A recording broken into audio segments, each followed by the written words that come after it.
ওরা তোমাকে নিয়ে ঠাট্টা করুক, তোমাকে নিয়ে হাসুক, তোমাকে আঘাত করুক, অবজ্ঞা করুক, তাতে কিছুই হবে না। কিন্তু তারা যেন তোমাকে কোনোভাবেই থামাতে না পারে। যে ব্যাপারে তুমি সত্যিই বিশ্বাস করো সে ব্যাপারে কখনোই হাল ছেড়ো না, পথ তুমি খুঁজে পাবে। সহজে জেতার আনন্দ কোথায়? বাধা যত বিশাল, বিজয়ের আনন্দ ততই হাত ভাঙা। কখনো হাল ছেড়ে দিও না।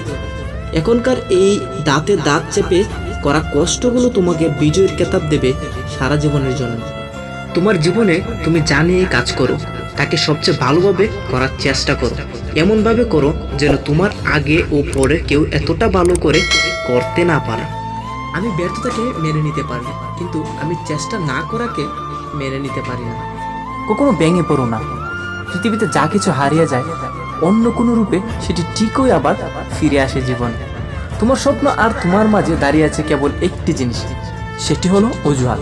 যে মুহূর্তে তুমি সেই নিজেকে অজুহাত দেখানো বন্ধ করে কাজ শুরু করবে, সেই মুহূর্ত থেকে তোমার স্বপ্ন স্বপ্ন থাকবে না, সেটি বাস্তবে পরিণত হবে।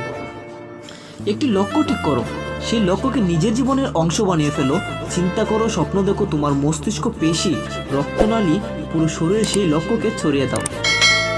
ব্যর্থতা মানে হচ্ছে ব্যর্থতা কেন হয়েছে, কার কারণে হয়েছে সেগুলো কেউ জানতে চাইবে না। তুমি ব্যর্থ হলে তার যন্ত্রণা তোমাকে একদম একাকী সইতে হবে, কেউ তোমার পাশে এসে দাঁড়াবে না।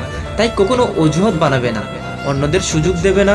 তোমার জীবনটা নিয়ন্ত্রণ করার দায়িত্ব কিন্তু তোমারই।